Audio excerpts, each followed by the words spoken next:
Man, I'm so used to having a guy like Mark Williams and Manny Bates. Before we go any further, let's talk about the night, the day he had. He was tremendous. 19 points, I think 11 rebounds and 8 blocks. And I thought he was the difference in the game. When you look at the game, I thought our guys played, we competed. You look at it, we got 15 more shots than them. I thought Mark was a big difference in it. And then obviously we got a little extended defensively. And once we got extended defensively, they were able to get some stuff inside. And Manchero is good as advertised. You know, you read about these kids, you see them in recruiting, and then you get a chance to play.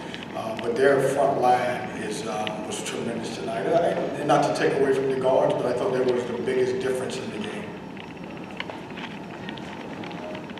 Coach, unless you played in the ACC tournament, this is your last meeting with Mike Krzyzewski. You've had some great battles together. You've won a couple. He's won a couple more. What are your thoughts about his coaching style? What's it like to play a Mike Krzyzewski team? Well, I mean, let's forget about his coaching style. Let's talk about one of the best to ever do it. And, you know, give him props. He's been doing it a lot longer than anybody in the game, and he's won a lot of games, and he's forgot a lot more basketball than all of us could ever remember. And so, Hall of Fame coach, his teams always play hard. He's done a great job recruiting. But more in coaching, I think he's probably been more of a father figure than a lot of guys that obviously at the time didn't realize that they were getting that. And so, I'm excited for him. I'm happy for him. Him and his wife deserve to drive off to the beach or hang out wherever they desire to be and spend some time with the grandkids. But what a tremendous career that he's had. And I still keep waiting on him to say April Fools. And I don't want to give it up because when you got such great players and he's done a great job, you can say, man, I don't know if I'm ready to give this up right now.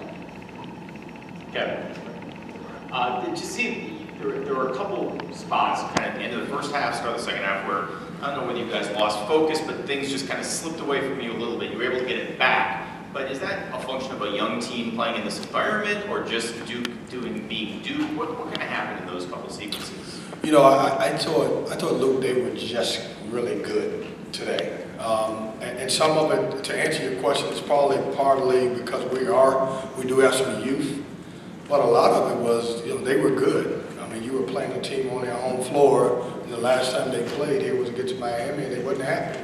And I thought they did a good job. I thought our guys fought and we played hard, but I didn't think we did everything the right way. I didn't think we were in great help side. I didn't think that, we did enough to deny the ball inside. And then when you look at it early in the game, there was a couple plays early in the game that I think really hurt us. We gave up 2 free throw blockouts.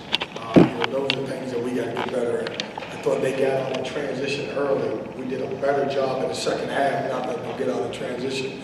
We talked about getting back because Duke scores in bunches. When you look at the way we played in Louisville, I think Louisville had one transition basket.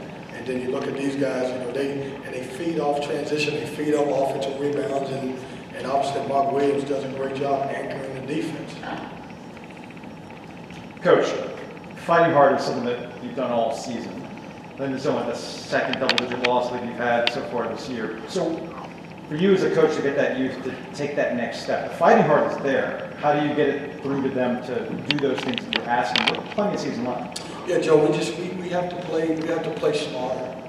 At some point, our young guys, which we now know that they're not afraid of any moment.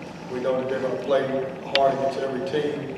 Now the next step is, all right, getting in the right position, knowing where you should be.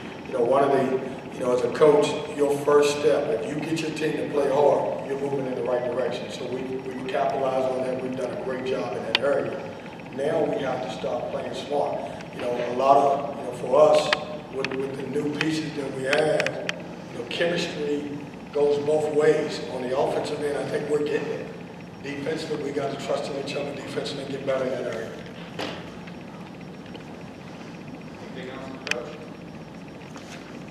Yeah, Coach, building off along that, I think it was yesterday you said that Duke has one of the more talented rosters in the country. So now that you've seen one of the more talented rosters in the country, what can you kind of take away from this and build off of, like you said, some of that chemistry and other things? Yeah. I now that we played them, I'll double down on it. They have one of the most talented. I thought we did a good job with the guards. You know, when you look at it, I thought the guard play was even. What I didn't know coming in, that I knew it, but I didn't realize it, that their front court, you know, that's an NBA front court line. You're talking about a 7'1" guy and a 6'10" guy who both are good at what they do. And they just completely, you know, dominated us at the 4 and 5. And, you know, we were already a little bit short-handed, but it's a talented bunch. They're going to win a lot of games. And, you know, certainly when those guards get to playing as well as those bigs did today, you know, they're going to win a lot of games.